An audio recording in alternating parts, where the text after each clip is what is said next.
Ổng tới chừng làm vua rồi ổng đi mấy cái chùa đó, thầy chùa trụ trì nghe ông vua Mi ra tới là trốn hết trơn ra phía sau chùa trốn mất. Thành đó ông nói sao mà cuộc đời này trống rỗng, nhưng không có ai mà đối xứng với trọng được hết. Ông là chú tiểu mà kinh điển ông coi hết, ông ngồi thiền đồ này kia, ông ít ngồi thiền nhưng mà kinh điển ông thuộc lòng hết. Bây giờ dí mấy ông thầy chùa, mà thầy chùa sau này làm sao có đủ như mấy thầy tu bây giờ, cũng đâu có giáo pháp gì. Rồi gặp Mi Lăng Đà thì chạy chết luôn. Ở đây người nữ Mi Lăng Đà cũng nhiều quá, đi phá người ta là chết một.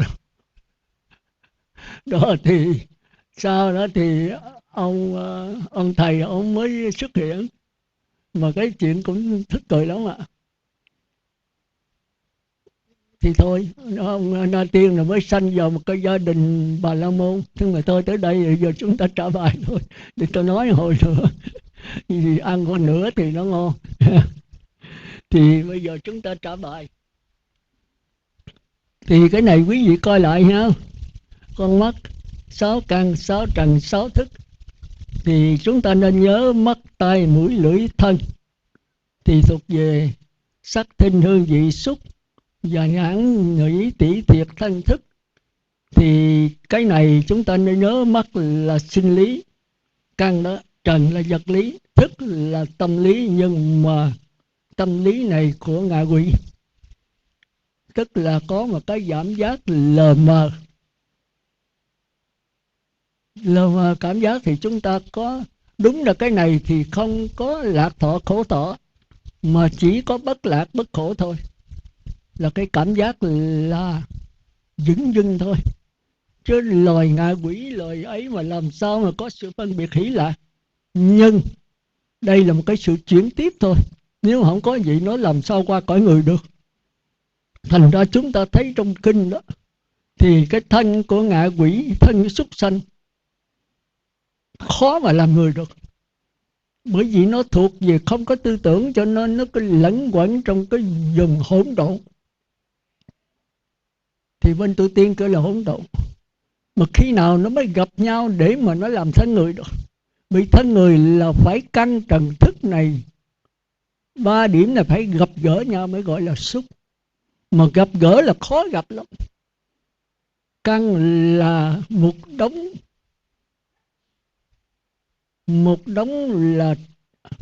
là điện tử.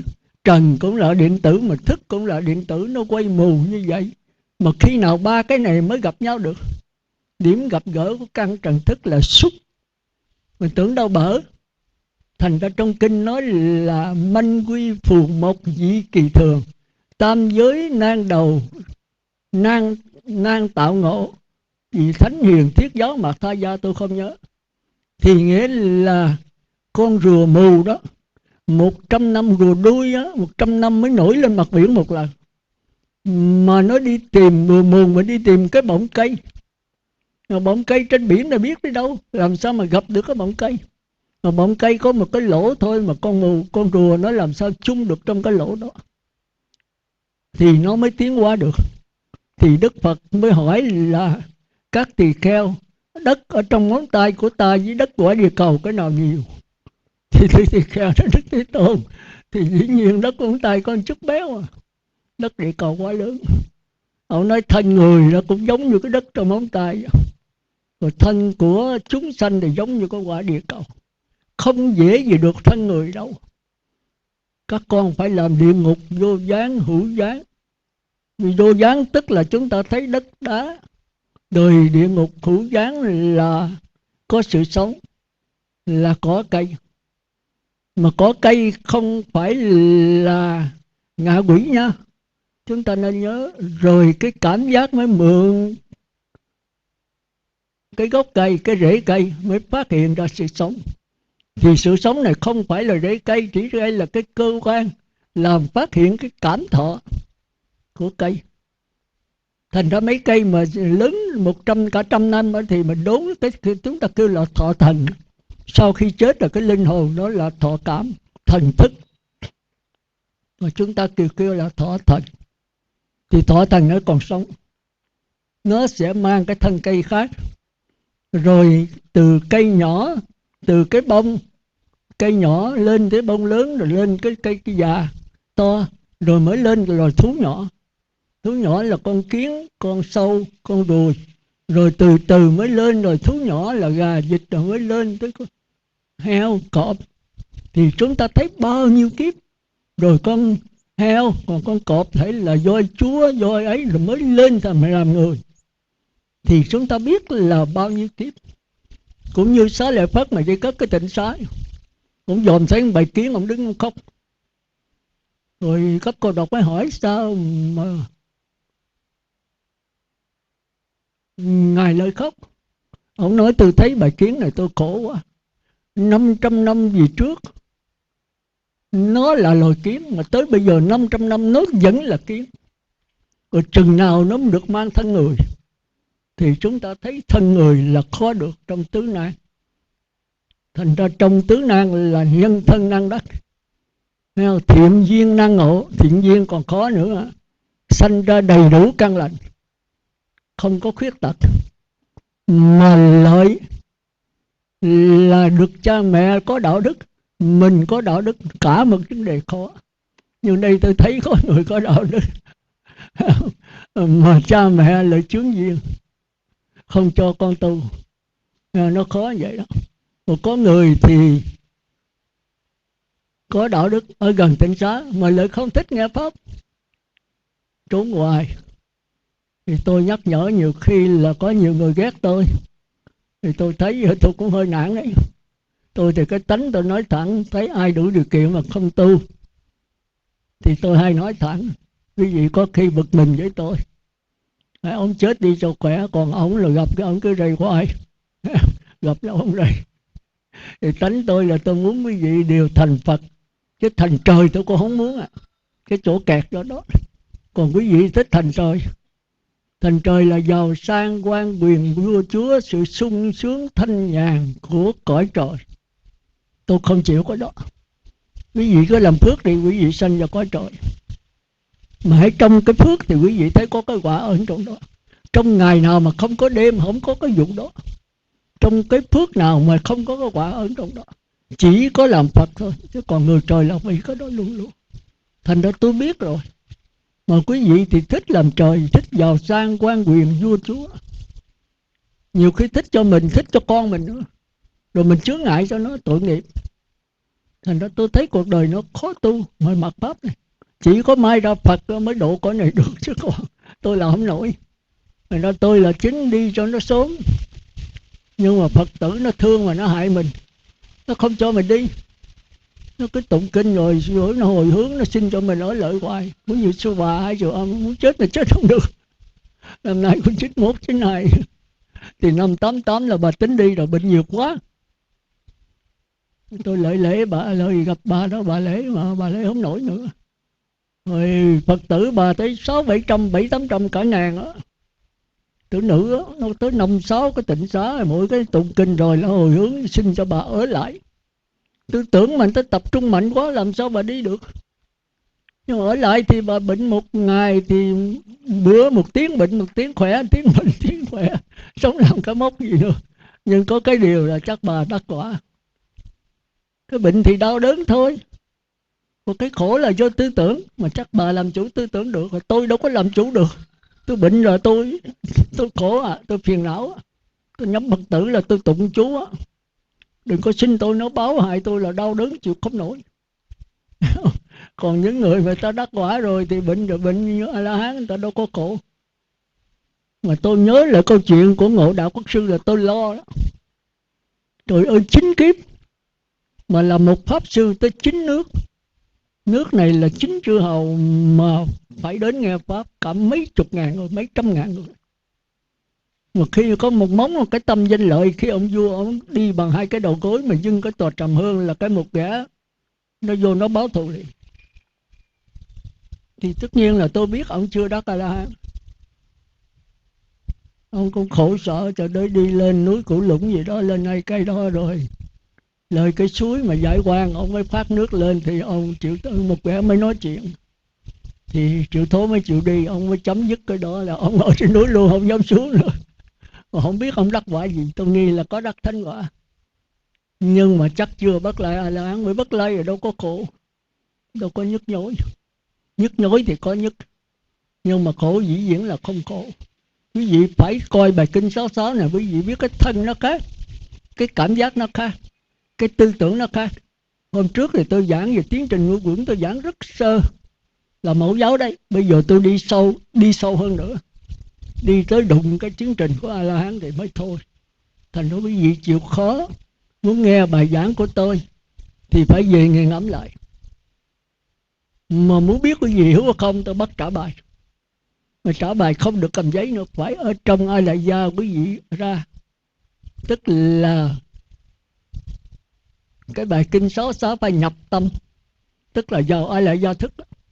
Và nó đầy trong đó, nó tràn ra, quý vị dùng tư tưởng mà diễn tả, thì đây là quý vị có nghiền ngẫm. Thì từ nay là khó à. Cái bài trả đầu tiên thì dễ đó, tới 10 câu hỏi rồi, trong này có 10 câu hỏi sẵn nữa, thì quý vị tập làm. Hôm trước tôi có giảng, mà giảng từ 70-80% hả. Quý vị có thể coi lại cái bài kinh 66, cái đó là thì như cô Như Nhật hay cô Hoàng thì có ghi lại, nhưng mà ghi theo cái tốc ký nó sai nhiều chỗ. Còn ông Trương đó là ông có cái đĩa, ông nghe rồi ông ghi y nguyên theo đĩa, thì tương đối nó sáng tỏ hơn. Tương đối nó sáng tỏ hơn. Nhưng mà có nhiều chỗ tôi thấy ông ghi nó hơi lộn, làm như cái đĩa nó hơi chập lại nhau đó, thì ông ghi nó không rõ lắm. Nhưng mà tôi không khỏe, tôi không có sửa. Thì thấy ông có bạc liêu, ông gửi lên, ông Minh Cảnh có photo thì tôi không biết. Thì có thể coi cái đó, nhưng mà trả lời cũng chưa có chừng 70-80% à. Kỳ này là tôi giảm 100% đấy, vì phải đi sâu hơn. Thì tôi xin năn nỉ một lần nữa là quý vị phải ngồi thiền thôi. Còn không là không thể hiểu bài giảng của tôi được. Bài giảng tôi là phải nghiền ngẫm và tập tu, sống với cái hiểu biết của mình. Mà khi nó vào ai lại gia rồi thì trước sau cái gì cũng sống được như nó thôi. Mà vào ai lại gia rồi thì nó bật ra ngoài tư tưởng sẽ trả bài được. Thì tùy ha, ai làm được thì làm, không được thì cứ đến, mà không trả thì thôi. Cái đạo Phật là không có vấn đề bắt buộc. Nhưng mà tôi năn nỉ, tôi dùng thêm danh từ cũng như bắt buộc. Nhưng bắt buộc có năn nỉ, tức là không có bắt buộc lắm, trả không trả thì thôi. Nhưng mà tôi muốn quý vị thành Phật. Tôi nói thiệt, cái tâm tôi là muốn, không muốn quý vị ở có trời nữa. Thành đâu quý vị đến đây mà không trả bài, mà cúng dường tôi không có nhận nữa. Tôi có ăn xài cái gì đâu. Tôi chỉ cần có cái trả bài. Thành ra khách Phật tử thập phương ở đâu lại đến mà tôi hỏi là thăm tôi, lễ tôi, muốn thấy mặt tôi nói tôi không có tiếp mấy người vậy. Đến đây thì một là trả bài, hai là cầu đạo, có bao nhiêu đó thôi. Tôi muốn quý vị giữ 8 giới, để quý vị đừng có một lôi thôi ở cuộc đời nữa. Nhưng mà 8 giới thì chưa xuất gia đâu, 10 giới mới xuất gia. Mà có người nói bây giờ con sư chỉ con để con xuất gia liền. Tôi nói cái đó tôi không biết rồi. Bên tăng là tôi còn không biết được, bên ni tôi thấy ni bây giờ tiền bạc không à. Mà tiền bạc tôi có gì ở ngoài đời sướng hơn. Tôi nói đúng, con nói vậy đúng rồi. Nếu mà xuất gia mà bắt đi bán bánh bò, bán mà bánh trung thu và bán tàu hũ nữa thì thôi. Ở ngoài đời mình sắp xếp mình tu còn đúng hơn. Nhưng ngoài đời mà không có ai kiểm soát thì làm sao mà tu. Thành ra có một số tập thể tôi rất mừng, như Vĩnh Châu, cô Mỹ vậy đó. Bây giờ cô hội họp là 10 mấy 20 người niệm Phật. Ở nhà cô thỉnh là mỗi tháng ngồi xuống đây rước sư về trển. Tôi nói không ạ, cái đó tôi không có biết ạ. Đây là cô bắt trước ai cũng vậy, chết tôi. Tôi bây giờ không có như xưa nữa. Hồi xưa tôi khỏe lắm, tôi đi bộ được. Bây giờ tôi đi bát còn chưa được mà. Nó muốn té là nó té à. Bây giờ nó ngộ lắm. Nó đi là đi, nó muốn nhào là nó nhào thôi. Cái đầu tôi bây giờ nó không có điều khiển được xác thân nữa. Mô Phật, kính bạch sư, con trả đề bài kinh 66. Bài kinh 66 gồm có 6 phần. Phần thứ nhất là phần dẫn nhập. Phần thứ hai là trình bày kinh 66 và 36 pháp. Phần thứ ba là 36 pháp đều là vô ngã. Phần thứ tư là phần tập khởi và đoạn tận tham sân si. Phật thân kiến, Phần thứ 5 là phần tập khởi và đoạn niệm xong thân si. Phần thứ 6 là phần kết luận. Phần thứ nhất là phần dẫn nhập gồm có 6 chứng, là nói về một thở nọ, là nói về thời gian. 2 là nói về không gian tại tịnh xá Ngọc Vân. Hòa thượng giảng cho các Phật tử 5 giới, 8 giới, 10 giới cùng 250 giới nghe. Giảng bài kinh 66. Ý nghĩa bài kinh đưa đến giải thoát sơ trung hậu thiện. Hòa thượng muốn Phật tử giải thoát quả nhập lưu, hơn thống lãnh cõi đất, hơn được sanh cõi trời, quả dự lưu tối thắng.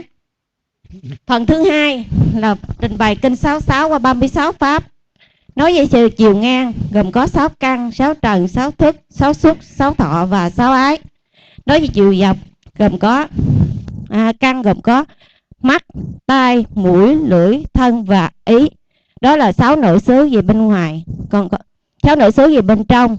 Người 6 ngoại xứ gồm có sắc, thinh, hương, vị, xúc và pháp. Đó là 6 ngoại xứ. Thức gồm có nhãn thức, nhĩ thức, tỷ thức, thiệt thức, thân thức và ý thức, gọi là 6 thức thân. 6 xúc gồm có nhãn xúc, nhĩ xúc, tỷ xúc, thiệt xúc, thân xúc và ý xúc, gọi là 6 xúc thân. 6 thọ gồm có nhãn thọ, nhĩ thọ, tỷ thọ, thiệt thọ, thân thọ, gọi là 6 thọ thân. 6 ái gồm có nhãn ái, tỷ ái, thiệt ái, thân ái và ý ái, gọi là 6 ái thân. Phần thứ 3 nói về 66 đều là vô ngã. Nếu ai nói 36 pháp là tự ngã là không hợp lý. Vì sao? Vì đã thấy sự sanh và sự diệt của 36 pháp, do đó tự ngã hay chân ngã không hợp lý. Phần thứ 4 là sự tập khởi và đoạn tận thân kiến. Nếu ai nói 36 pháp là tôi, là của tôi, là tự ngã của tôi thì tập khởi thân kiến. Còn nếu ai nói 36 không là tôi, không của tôi thì đoạn tận thân kiến. Phần thứ 5 là sự tập khởi và đoạn tận tham sân si. Do duyên 6 ngoại xứ, do duyên 6 nội xứ phát khởi ra 6 thân thức. Điểm gặp gỡ 3 pháp là do duyên xúc là thọ, do duyên thọ là ái. Thọ gồm có 3: thọ lạc, thọ khổ, thọ bất lạc và bất khổ. Nếu ai cảm xúc với lạc thọ, quan hỷ, tán thán, trú ở ái trước thì tham tùy miên sẽ tùy tân. Bằng quán ngược lại thì tham sẽ đoạn tận. Nếu ai cảm xúc với khổ thọ mà sầu muộn, than gian, than khóc, đập ngực, rơi vào bất tịnh thì sân tùy miên sẽ tùy tăng. Bằng quán ngược lại sân sẽ đoạn tận. Nếu ai cảm xúc với bất lạc, bất khổ thọ mà như không thật biết sự tập khởi, sự vị ngọt và sự xuất ly ra các cảm thọ ấy thì vô minh tùy biên sẽ không tùy tăng. Bằng quán ngọt lại vô minh sẽ đoạn tận. Phần thứ 6 là phần kết luận. Vị Đa Văn Thánh Đệ Tử do yểm ly 36 pháp, do yểm ly hiểu biết ta đã hiểu biết, tuệ truy sanh đã tận, phạm hạnh đã thành, việc làm đã làm xong, từ nay không còn trở lại trạng thái này nữa. Tâm 6 các 60 vị tỳ kheo tính thọ đời Đức Thế Tôn, giải thoát khỏi các lậu hoặc, không còn chấp thủ. Mô Phật kính bạch sư hết. Chỗ này có sáng tạo, cạo cái đầu đi làm sư cô là vừa. Nếu mà làm sư cô có quậy Phật pháp chết luôn.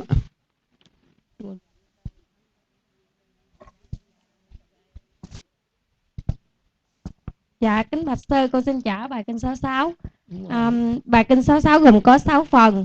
Thứ nhất là dần phần dẫn nhập, thứ hai là trình bày kinh 66, thứ ba là 36 pháp là vô ngã, thứ tư là sự tập khởi và đoạn diệt thân kiến, thứ năm là sự tập khởi và đoạn tận tham sân si, thứ 6 là kết luận. Thứ nhất là phần dẫn nhập gồm có 6 phần. Một là thời gian,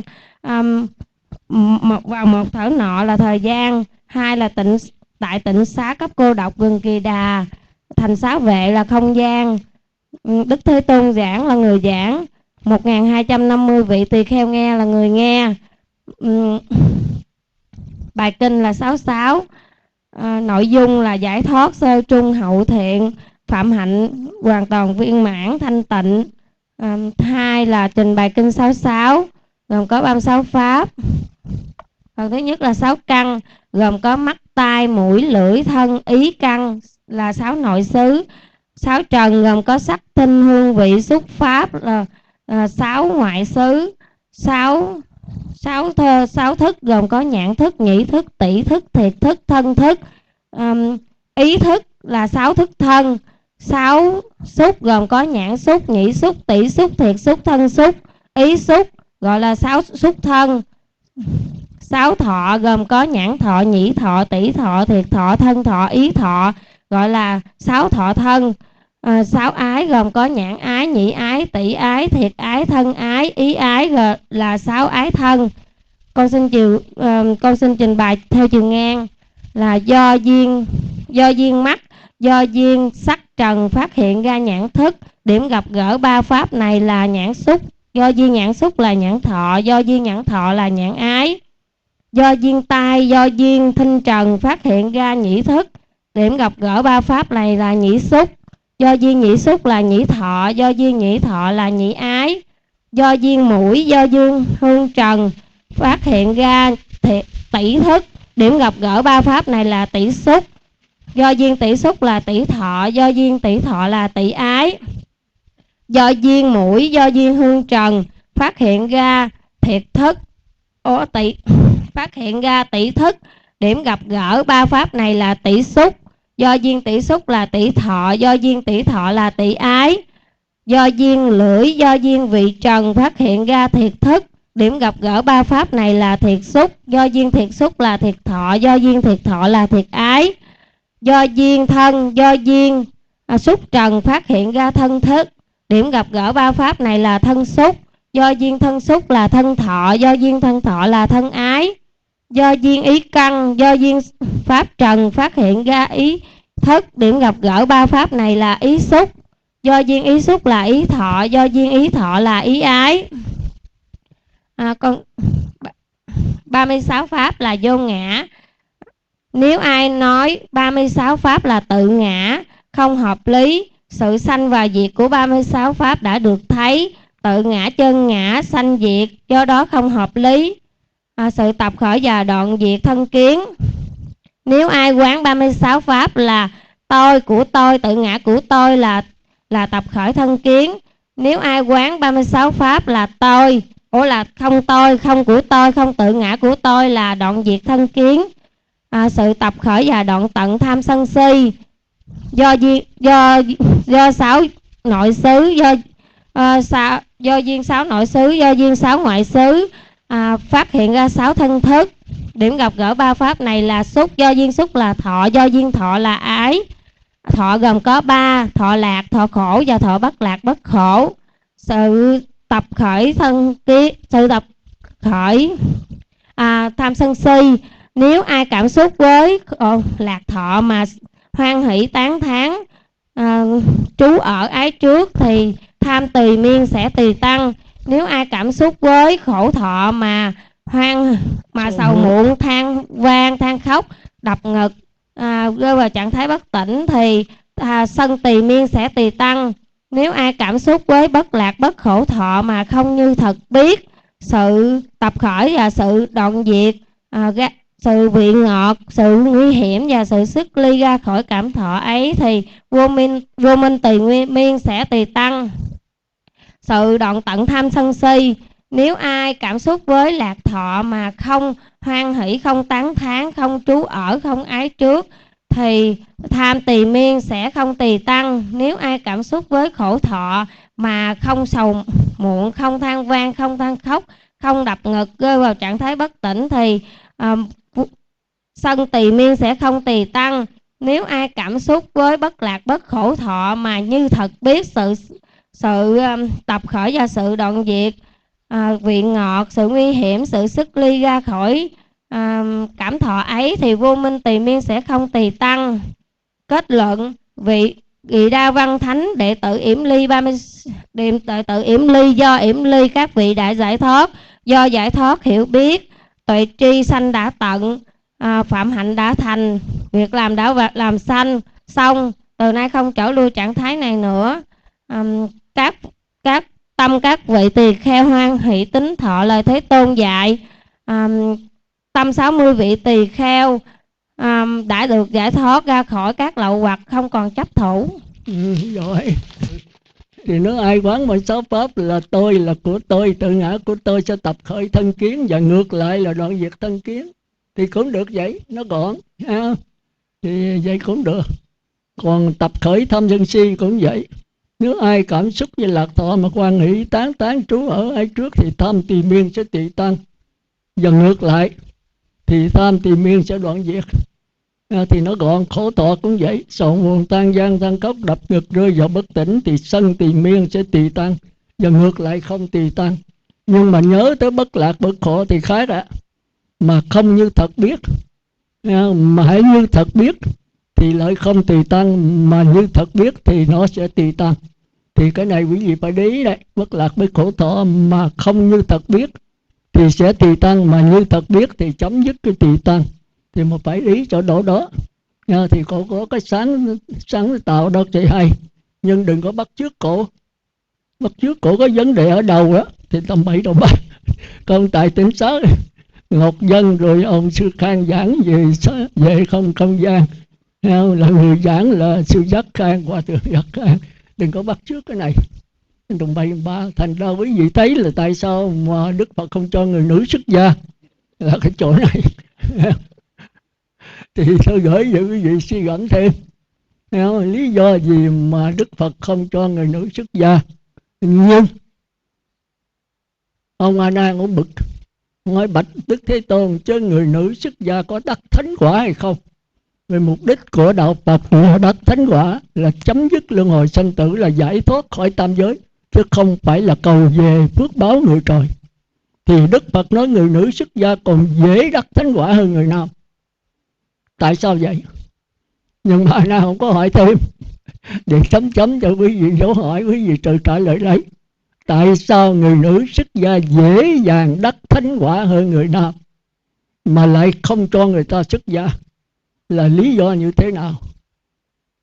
Thì hồi nãy là cô Lộc gì đó là biểu diễn một phần rồi đó. Để chúng ta biết tại sao Đức Phật cấm cho người nữ xuất gia. Nhưng mà tại sao A Nan hỏi có đắc thánh quả hay không, thì Ngài nói dễ đắc thánh quả hơn người nam. Thì nó có mâu thuẫn hay không? Rồi mà đi sâu vào đó mình sẽ biết. Thì bài kinh 66 này trả lời hết những câu hỏi đó. Thì bây giờ chúng ta trở lại bài kinh 66. Tôi giảng thêm một chút nữa, quý vị về suy gẫm thêm. Chỗ 6 căn, 6 trần, 6 thức. Thì bên tiểu thừa đó thì không phải là ý căn, là cái óc. Cái óc tiếp xúc với pháp trần phát hiện ra ý thức. Thì chúng ta phải hiểu cái óc đây là chưa có dây thần kinh. Thật ra thì tôi nãy nói đó, 6 căn, 6 trần, 6 thức, thật ra không có mắt, sắc, trần, nhãn, thức, không có tai, thính, trần gì hết. Đó là một đống của nguyên tử, hay một đống của chủng tử thiện, chủng tử ác, hay là của điện tử âm dương theo khoa học. Đây là một số hỗn độn theo lão tử. Thì nó đâu có cái con mắt hay sắc, trần, nhãn, thức gì. Nhưng mà qua tới ý xúc thì bắt đầu có. Về ý xúc là con người bắt đầu có ý chí. Thành ra ý chí là quan trọng nhất trên con đường giải thoát. Mà chính ngoại đạo không hiểu được nhân quả và nghiệp. Ý chí tức là nghiệp. Thành ra có câu chuyện của thần như nhất gì ông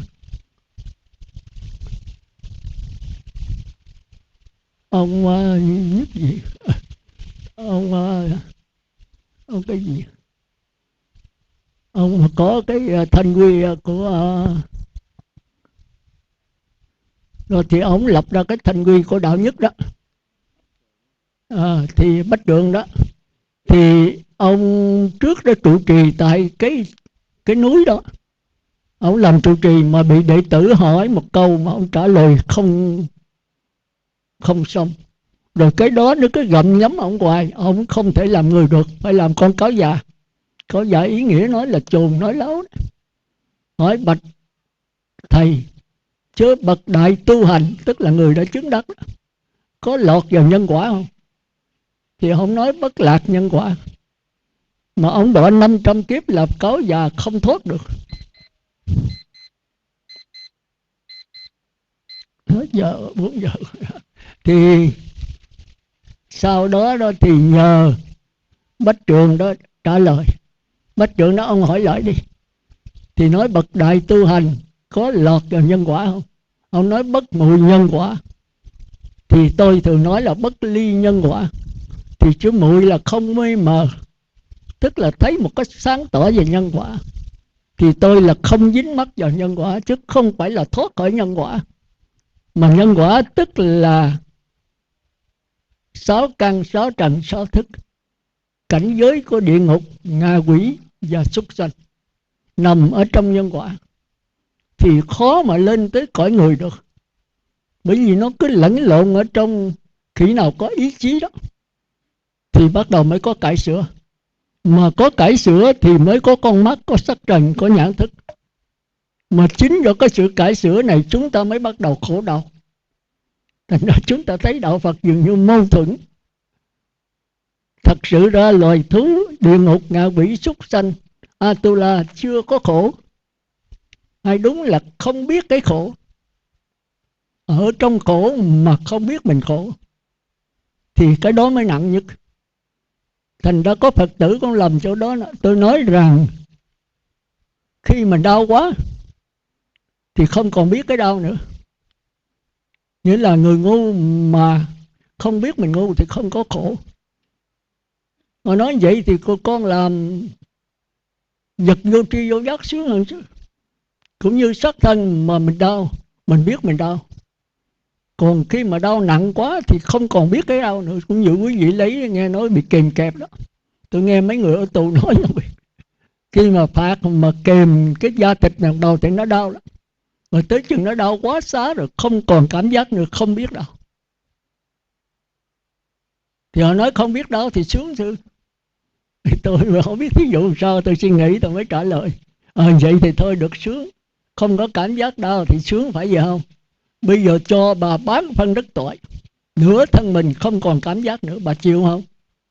Nói trời ơi, bán thân bất tội, nửa thân mình cảm giác làm sao mà sung sướng được sư? Sao bà nói là không cảm giác là sướng nhất? Mà nếu mà toàn thân bất tội rồi thì vô là tiêu rồi. Thành ra mình thấy những người mà sống trong đau khổ mà không biết thì Đức Phật thương hại mà cứu không có cứu ra được, thương mà không thể cứu được. Chẳng hạn như hai người bạn mà tôi thấy là một người sanh về cõi trời, một người sanh vào con cái thùng phẫn làm con dòi. Thì ông kia đi kêu thì nó nghe, nói ai đó, nói tôi là bạn với anh, tại sao anh xuống như này? Con dòi dơ giấy anh ăn ở ba mấy phẫn, mày đi chỗ khác. Tao xuống muốn chết, tao hưởng đồ ăn đầy nhóc trong này mà mày nói tao mới đi, tao không cần. Nói anh quên, anh ở trong thùng phẫn, ba mới đồ ăn của anh là phẫn cức của người ta không. Ông nói tao không cần, mày đi chỗ khác. Thì nó con nghe nó cảm thấy lạc tọa hỷ lạc ở trong cái thùng phẫn đó. Mấy người đó là không thể độ được, Phật cũng chịu luôn. Thành ra khi mà biết mình khổ thì những người này mới có thể thoát khổ được. Còn địa ngục, ngạ quỷ, súc sanh nó khó mà thành người được, bởi vì nó không chịu tiến hóa được. Thành ra Đức Phật nói làm con người đó là khó gặp, thân người khó gặp. Thì quý vị hôm nay được thân người là bà biết bao nhiêu kiếp là địa ngục, là ngạ quỷ, là súc sanh rồi. Rồi mai nhân duyên mới có ý chí, mới có nghiệp. Thành ra nghiệp khác với nhân quả. 4 đường ác này, 6 căn, 6 trần, 6 thức này là chưa có nghiệp. Thành ra giữ nghiệp nhân quả quý vị phải nhận cho rõ. Tôi từng giảng gì ở ngoài đó, loài thú nó không bao giờ hiểu biết cải sửa. Con chim mà làm ổ là 100 năm về trước, bây giờ quý vị hỏi là ông bà cha mẹ cũng vậy thôi. Con người không có, ăn lông ở lỗ rồi bắt đầu tiến hóa 1 tầng, 2 tầng, bây giờ cả trăm tầng, bây giờ tính lên trên mặt trăng cất nhà lầu trên đó nữa. Thì chúng ta biết con người nó có một cái ý chí, biết sự tính toán, biết sự đắn đo, biết sự uống lưỡi 7 lần trước khi nói. Nhưng mà người chưa bằng cõi trời dục giới. Trời dục giới có kinh nghiệm. Thành ra tôi phục cái bài kinh Thủ Lăng Nghiêm, chia rất hay. Người là 5 tưởng 5 tình. Tình đây là xa đọa. Người nữ sống về tình nhiều, cái tưởng ít. Người nam sống về tưởng nhiều mà tình ít. Mà hãy thường tưởng thì tất thăng chứ không phải là giải thoát. Tới mà cõi tứ thiền sắc giới hoàn toàn 100% là tưởng, thì cõi này là thông minh nhất. Nhưng mà chính cái thông minh chướng ngại con đường giải thoát. Con người thông minh thì khi Phật thánh không coi ra gì phấn bằng với túi tối. Thì tứ thiền là chúng ta có ngũ thông dễ dàng. Tới tỳ kheo thiện tịnh tỳ kheo gì trong kinh viết, ông nhập tứ thiền thì ông thấy an lạc vô cùng. Thì Đức Phật nói tứ thiền này không thiệt, con hãy qua La Hán thì mau. Ông không tin, ông nói tôi sung sướng quá trời, còn cái gì bằng tam thiền mà còn thua tứ thiền. Tứ thiền là còn sắc thân mà có lạc thọ khổ thọ không thèm, đi vào bất lạc bất khổ. Tới chừng mà ông xả ra, ông đi xuống rồi, tới chừng bệnh ông nhập lại nhà không được, nó đau đớn chịu không nổi. Ông là cái ông Cồ Đàm nó dốc, làm cái gì có nước bàn. Ông nhập lại tứ thiền không được, được tứ thiền thì đâu có khổ nữa, bất lạc bất khổ thọ. Mà nhị thiền cũng còn chút ít, còn sơ thiền với người trời dục giới vẫn còn cái khổ thọ. Ông la trời, nó cái ông Cồ Đàm nó dốc, rồi ông chết đổ xuống địa ngục. Thì chúng ta phải hiểu cái chỗ đó. Đề Bà Đạt Đa cũng có 5 thông, nhưng mà hại Đức Phật là nó mất cái thần thông rồi cũng xuống địa ngục. Thành ra chúng ta thấy rằng cõi trời dục giới sắc giới là cõi cao nhất. Nhưng mà khi Bậc Thánh cho nên mất cái thần thông. Thần thông mà có nhập thì có, mà khi xả ra hay là quá tải thì vẫn mất như thường. Thành ra tôi không muốn quý vị ở cõi trời là chỗ đó. Quý vị làm tiền nhiều, quý vị bố thí cầu phước báo thì vẫn có phước báo. Ai bằng Lương Võ Đế, quý vị bố thí đâu bằng ông vua. Thế mà ông cũng vẫn sa đọa như thường. Mà nếu ông chịu tu là ông đắc quả. Mà chịu tu là phải bỏ ngôi vua, làm sao bỏ được. Ngay quý vị bây giờ làm tiền nhiều đó mà quý vị bỏ, quý vị cũng còn tiếc. Có nhiều cha mẹ thấy con mình làm tiền nhiều quá bỏ cũng không chịu. Mà ông vua bỏ thì 100 ông đắc quả 100 thôi, bị ổng hưởng đầy đủ rồi.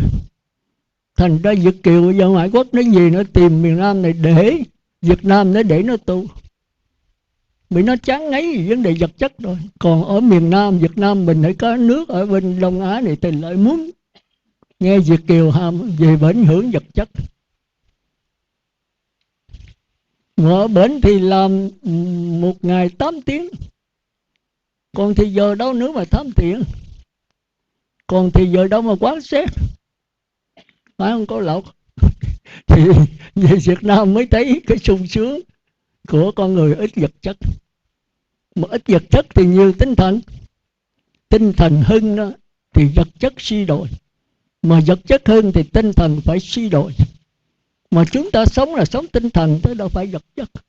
Vật chất thì có mất, có hưởng thì có hết. Còn tinh thần là cái linh hồn thì bất diệt, còn mãi. Mà ngay bây giờ mình không nhận được nó thì rất là uổng. Nhưng cái pháp môn tịnh độ rất hay cái chỗ đó. Nếu mình không đắc thánh quả ngay kiếp này, bị thánh quả rất là khó đắc. Đọc cái này rồi mình thấy là khó đắc. Thân người là khó rồi. Rồi sau này tôi giảng qua cái nhãn xúc, rồi nhãn thọ nữa. Quý vị mới thấy là chỉ có nhãn thọ, có sự trăn trở mài ra hòa mai mới nhận được cái bất tử. Nghĩa là phải có đủ điều kiện, có hoàn cảnh thuận tiện, rồi nhập vào đó. Nhất là vị thiền. Bây giờ tôi thấy tôi còn chưa nhị thiền nữa. Thiền sắc giới đó, tôi có vô 7, 8, 9 tiếng, nhưng mà cái đó là cõi trời dục giới thôi. Chừng nào nhập 7 tuần, 7 tháng, 7 năm, 70.000 năm thì cái đó mới gọi là nhập. Còn bây giờ có 7, 8 tiếng, 8, 9 tiếng rồi xả ra cũng ăn uống như thường. Cái đó là không có ăn uống, không có tiêu tiểu. Người ta ăn bằng cái hỷ lạc. Ít nhất cũng là 7 tuần lễ, 7 ngày. Tức là 7 ngày không ăn uống là có vô thiền rồi. Cũng như thầy Thông Lạc đã vô. Nhưng mà cái đó không phải là Phật. Mà cái đó qua Phật thì tương đối mau. Còn mà cõi người chỉ trời dục giới thì khó qua. Có thể được, nhưng mà phải có một cái hoàn cảnh thù thắng. Thì tôi đã hoàn cảnh thuận tiện nhất là tôi không có làm gì hết. Tối ngày tôi đi xin ăn rồi tôi ngồi thiền với tôi coi kinh. Thành ra quý vị lầm tưởng là tôi đắc quả là còn thật sự là tôi chưa biết tôi đắc cái gì. Nói thật sự đối với quý vị là tôi không tin tôi. Càng đi sâu mà càng sợ mình.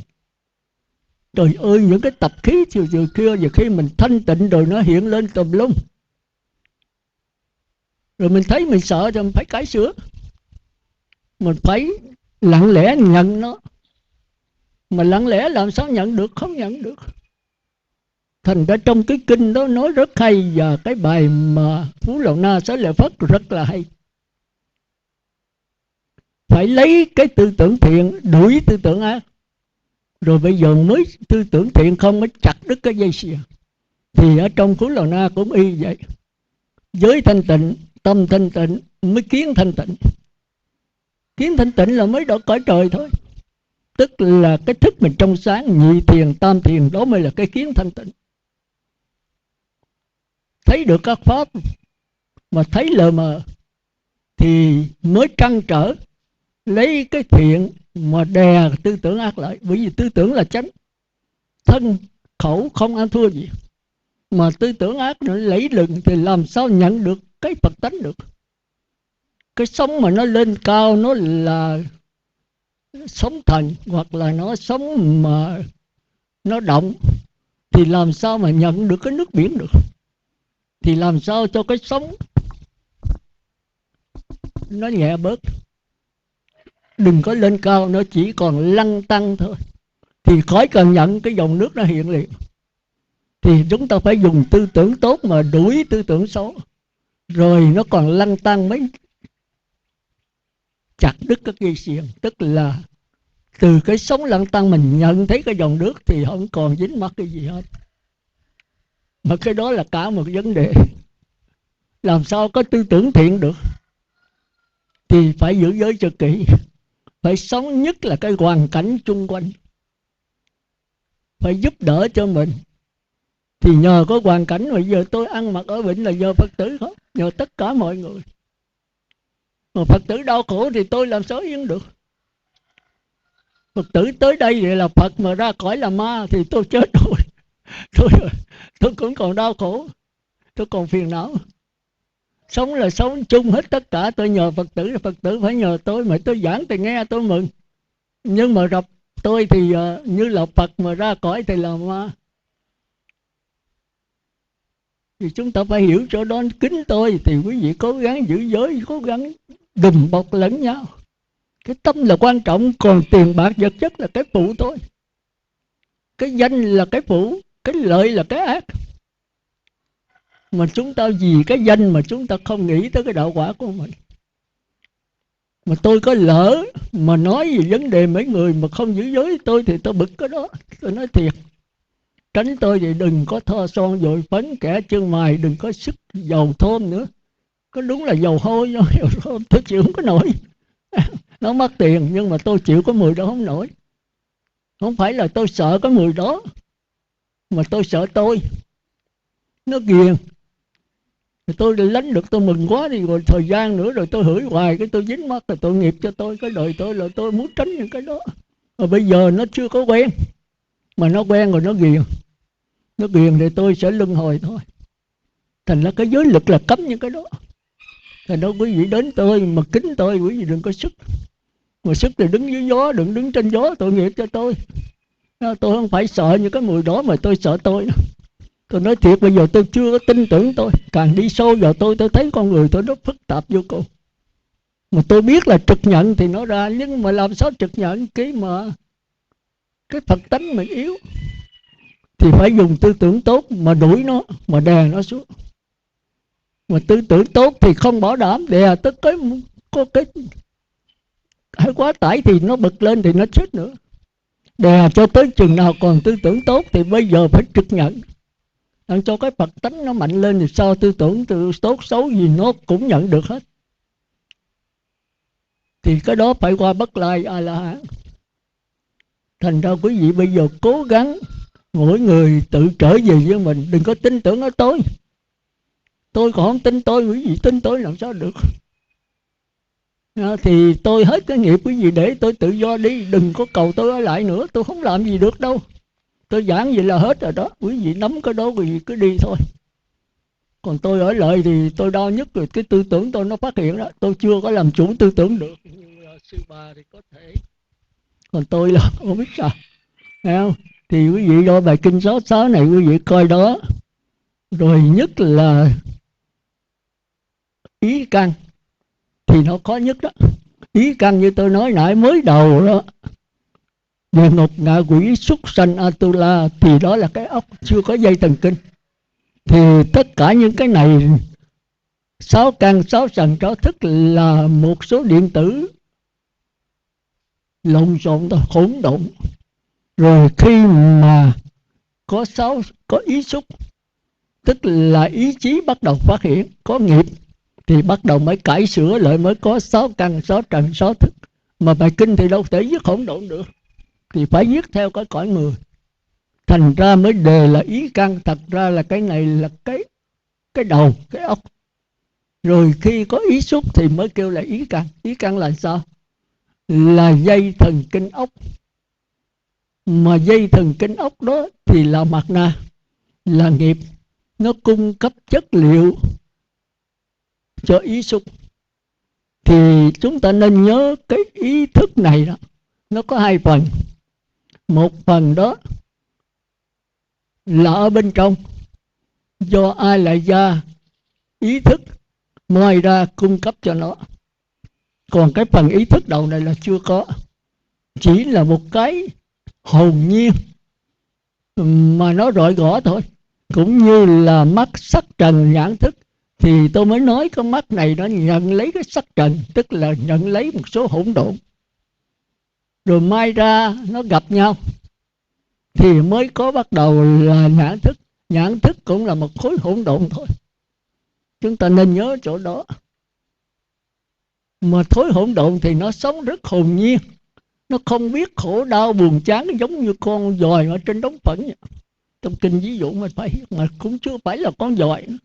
Con dòi là có hình tướng rồi đấy. Thành ra quý vị phải ngồi thiền cho sâu, rồi quý vị tự nhiên quý vị hiểu thôi. Chứ giờ tôi diễn tả ra thì nó chật lất à, nó không đúng lắm. Nhưng mà có thể quý vị vuông đầu cái diễn tả của tôi, cũng trong kinh thôi, quý vị suy gẫm quý vị hiểu. Tôi cũng nhờ có cái này tôi suy gẫm tôi hiểu, rồi tôi nói chắc quý vị không hiểu. Thành ra tôi bắt buộc quý vị phải học thuộc lòng.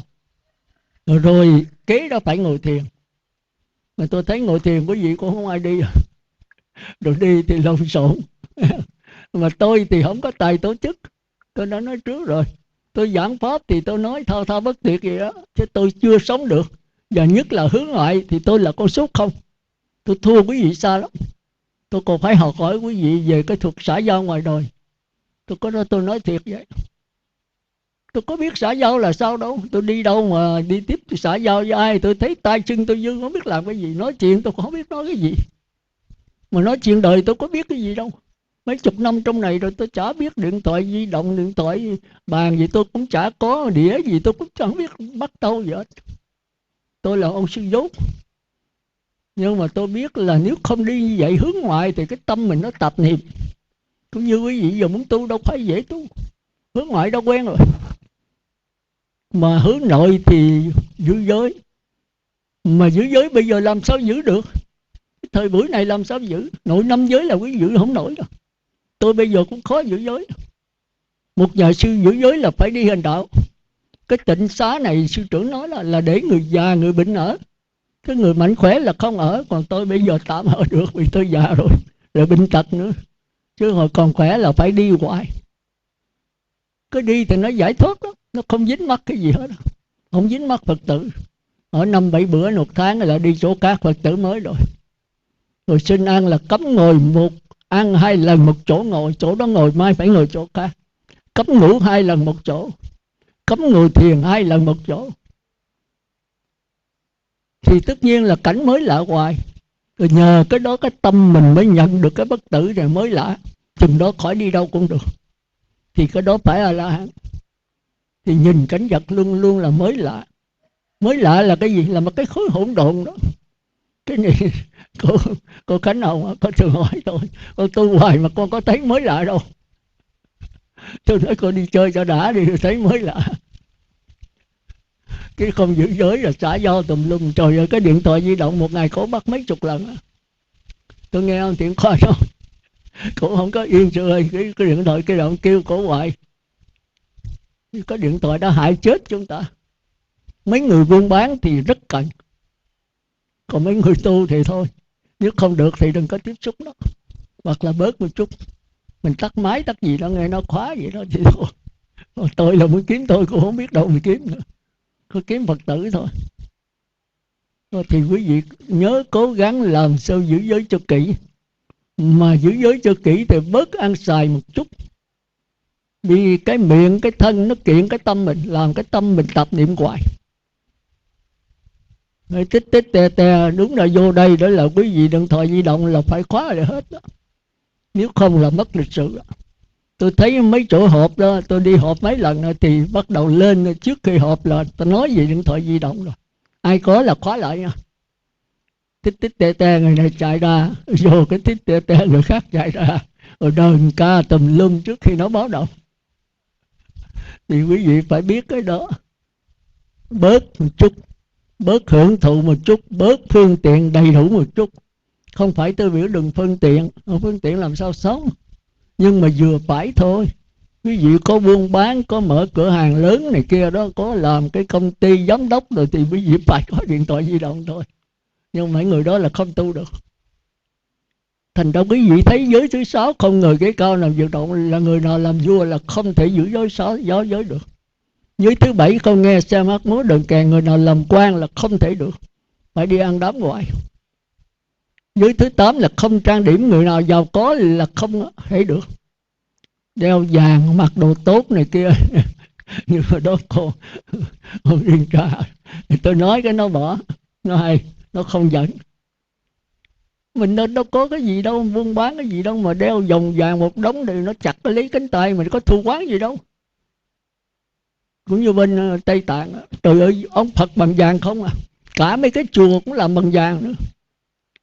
Rồi sao? Trung Quốc Mao Trạch Đông đem quân và đánh lấy, đem mấy ông vàng về bẻ tay bẻ chân nấu chảy hết. Tại sao người tu mà còn có vụ đó, cô không hiểu. Vì cả cái nước họ là núi không, mà ở dưới đó toàn là vàng khối không. Họ đào lên họ là ông Phật bằng vàng. Bên Cao Nguyên Việt cũng có một cái chùa bằng vàng, tôi có đi qua đó một lần. Ở dưới lót gạch bằng bạc không à. Thành đó đây là tôi không chịu đồ quý. Phật tử vẫn mua vô, nó lấy hết thì thôi. Thành đó chúng ta nên nhớ, muốn thật tu đó thì phải làm sao thì cuộc sống nó đơn giản lại, ngồi thiền nó yên. Còn quý vị có tiền quá thì tối quý vị đóng cửa mà con mèo nó nhảy cái trời ơi ăn trộm nó vô, phải đi gọi đèn rồi làm sao mà ngồi. Rồi điện thoại di động mới ngồi bắt già nó cứ tích tích te te phải đi mở được. Thành ra thời buổi này tôi nói không thể tu được. Người trời cũng khó, đừng nói nhập lưu. Mà nhập lưu mấy vị cỡ 5 giới gì không giữ được, mà người với trời dục giới mà khó qua nhập lưu được, ít nhất cũng phải qua sắc giới. Vậy thì nói tóm lại là tôi xin nhắc nhở quý vị coi là cái bài này tôi thấy quý vị thuộc rất hay, tôi rất tán thán. Nhưng mà nếu quý vị tóm được muốn cho ngắn đó thì nó đòi như con lộc vậy đó, thì nói gì vậy được. Là ở trong này nó có như cái chỗ mà nếu ai quán 36 pháp là tôi của tôi, tự ngã của tôi, tập thể thân kiến. Và nếu ngược lại thì đoạn diệt thân kiến, mình có thể nói vậy được. Còn như mà nãy nó không có nói cái này, nhưng mà nói cái mà tập khởi và đoạn diệt tham sân si. Nếu ai tập khởi tham sân si, nếu cảm xúc với lạc thọ mà quan hỷ tán thán trú ở ai trước thì tham tỳ miên sẽ tùy tăng. Và ngược lại thì tham tỳ miên không tùy tăng, thì cũng sáng tỏ thôi. Rồi nếu ai cảm xúc với khổ thọ mà sầu muộn, than gian, than khóc, đập ngực, rơi vào bất tỉnh thì sân tỳ miên sẽ tùy tăng, mà ngược lại thì sân không tùy tăng. Còn cái thứ ba này coi chừng, cảm xúc bất lạc, bất khổ thọ mà không như thật biết, cái này là phải biết. Mà quan hỷ thì mình nếu tham trước, cái này là không như thật biết. thì vô minh tùy tăng, sẽ vô minh thì miên sẽ tùy tăng. Còn ở dưới này thì nếu như thật biết thì vô minh tùy miên mới không tùy tăng. Thì chúng ta có thể trả nó ngược lại, thì cái dưới là đoạn diệt tham sân si khỏi nói, thì ngược lại mà thì cũng được. Nó có cái sáng tạo đó nó hay, nhưng mà sáng tạo ở phần đầu thì tôi không chịu. Đừng có làm bậy bạ kỳ quá. Bởi vì đây tao không biết nói sao ông Sư Can ông ngon, ông thay thế cho Phật ông giảng cái bài này. Đó thì cổ chứ không phải tôi Thì cổ muốn làm Phật đó, Phật là Phật bà. Thì tôi là tính đề nghị của cạo đầu luôn ở đây. Đã có một cái pháp hội này nó rung động một chút. Tức là nó hơi pháp hội này thì nói đúng là tôi thì hơi nghiêm, thằng nói yên lặng quá. Phải có ông gì đó, ông gì Bình Tịnh Độ một lần đó, khi nào không thấy ông về. Ông gì ông cũng lý đắc đó, ông cũng là vô pháp hội là nó xung sao pháp hội, làm cho pháp hội nó hứng khởi hơn. Tôi thì tôi không có cái khả năng đó, thì tôi chỉ giảng cho quý vị thôi. Vậy thì như vậy là đã xong đó. Kỳ tới quý vị trả bài, rồi quý vị coi lại cái bài kinh 66, không? Thì tôi nói là cái chỗ là mắt sắc trần nhãn thức. Thì ở đây nhãn thức, nhĩ thức, thiệt thức, thân thức nó thuộc về ngạ quỷ. Tức là một trạng thái lờ mờ, hay chúng ta nói là hỗn độn. Mà hỗn độn thì làm gì có con mắt, có sắc trần. Nó chỉ là hỗn độn thôi, nhưng mà có nhãn xúc vô thì con mắt nó rõ ràng. Còn ý căn ở đây cũng vậy, pháp trần, ý thức. Thì ở đây cũng là hỗn độn. Làm cái gì mà có cái óc, có pháp trần. Nhưng mà khi có ý xúc vô thì bắt đầu có cái ý căn. Ý căn đây chứ không phải là cái óc. Còn ban đầu đúng ra phải viết là cái óc với pháp trần phát hiện ý thức. Cái óc thì chưa có dây thần kinh. Còn ý căn đó thì nó không phải là không có cần căn. Nó chỉ cung cấp, nó là tâm mà, cung cấp chất liệu cho ý xúc. Thì ý xúc mới cải sửa cái pháp trần này. Pháp trần đầu tiên đó là nó cải sửa sắc thinh hương vị xúc thành ra rõ hơn. Chứ nó không phải là cải sửa, mà nó lắm giống như cái kiến lúc vậy. Cũng như cái đầu tiên đó là con mắt với sắc trần, nhãn thức. Nhãn thức làm cho sắc trần này rõ hơn. Thành ra tôi mới nói là sắc trần đây là có vật hay không vật. Còn vật gì thì không biết. Quý vị để ý chỗ đó. Còn cái thinh trần là có tiếng hay không tiếng. Còn tiếng gì, tiếng chim, tiếng người ta thì không có, chỉ là có tiếng thôi. Vì nó là một trạng thái lờ mờ mà. Lờ mờ thì làm sao có tiếng người ta, tiếng chó sủa, tiếng chim kêu, không có. Còn hương cũng vậy, có mùi. Mùi thơm, mùi thúi không biết. Thì quý vị phải nhớ hôm trước tôi có giảng, quý vị tôi muốn giảng kỹ nữa. Để quý vị biết là sắc thinh hương vị xúc này không có thật. Chỉ là một số hỗn độn thôi. Thành ra hôm trước đó con Qua Tâm nó hỏi tôi rồi vậy chứ là sắc trần này từ đâu mà có. Thì hỏi có nguyên nhân đầu tiên đấy. Thì vì thấy câu này cũng hay. Rồi tôi tính cạo đầu nó. Tôi nói là về hỏi sư phụ á. Rồi sau tôi thấy nó tha thiết rồi tôi mới nói. Thì tất cả những cái này phát hiện từ A Lại Gia, tức là từ vô minh. Như vậy A Lại Gia là vô minh hả? Chúng ta thấy A Lại Gia không phải vô minh, mà cũng không khác với vô minh. Cái chỗ này tôi thường giảng rồi. Thành ra chúng ta sau này chúng ta phải qua thập nhị nhân duyên. Là vô minh, hành, thức, danh sắc, lục nạp, xúc, thọ, ái, thủ, hữu, sanh, lão, tử. Mà từ xưa giờ các nhà học giả giảng tùm lum, mình không nắm được. Qua bài kinh 66 chúng ta thấy rất sáng tỏ. Chúng ta tưởng đâu là khi đắc quả La-hán vô minh phải mất. Không có vụ đó đâu. Còn nếu vô minh còn thì làm sao gọi là A-la-hán? Chúng ta quên đạo Phật không có từ chối cái gì hết. Thành ra đạo Phật nói là duy vật là sai, mà không phải ly vật là trật. Đạo Phật không có bác duy vật. Nói đạo Phật là duy tâm là sai. Đạo Phật không có chấp nhận duy tâm, mà cũng không bác duy tâm. Đạo Phật là tất cả. Tất cả đều phát hiện từ cái niết bàn tịch tịnh. Nhưng mà niết bàn tịch tịnh là chỗ sanh ra tất cả và chỗ trở về của tất cả. Như vậy thì từ địa ngục tới phi tưởng vẫn có. Nhưng mà đừng dính mắc thì thôi, chứ đâu phải là bác bỏ. Thành ra vị Ba Hán là không bác bỏ tam giới. Nhưng mà như vậy rồi chưa xong nữa. Phải làm bộ dính mắc. Tôi dừng cho làm bộ ha, thì nó hơi khó. Cái này mới qua tới Bồ Tát Như Lai được. Còn vị La Hán là không dính mắc tam giới. Chứ không phải là đoạn tận là chúng ta có cái sâu sót này chúng ta từng hiểu lầm ha. Là do giải thoát, hiểu biết rằng ta đã được giải thoát và tuệ tri sanh đã tận, phạm hành đã thành, việc làm đã làm xong, không còn trở lui trạng thái này. Không còn trở lui tức là không còn dính mắc trạng thái này nữa, chứ không phải là không còn trở lui tam giới. Vẫn ở tam giới mà không dính mắc. Mà Đại Thừa còn không chịu nữa. Không dính mắc mà phải làm bộ dính mắc. Thì cái này mới là qua Như Lai được, tức là tùy thuận đấy. Thì quý vị coi là chúng ta từ hiểu lầm tới hiểu lầm. Các nhà học giả giảng kinh này đa số là trật nhiều. Thành ra tôi muốn quý vị có con mắt trạch pháp, để sau quý vị đọc kinh quý vị sẽ hiểu được. Còn tới cái lầm lạc của tứ năm truyền cái nữa, rồi cái lầm lạc của năm thiền nữa. Tứ thiền đó mà nếu để tầm sát riêng là năm thiền nha, thì quý vị phải hiểu chỗ đó. Vậy thì thôi, thì tôi nói về kỳ tới tôi giảng lại. Giờ tôi đi sâu hơn chút. Mỗi lần chút bị gì có 45 phút à, thì tôi không giảng được nhiều được. Mọi quý vị còn muốn cần phải trả bài nữa nha. Vậy thì trước khi dứt lời, một lần nữa tôi còn chúc quý vị cố gắng học bài nha, để chúng ta cùng với toàn thể pháp giới giảng sanh về cực lạc và thành Phật đạo. Nam mô A Di Đà Phật.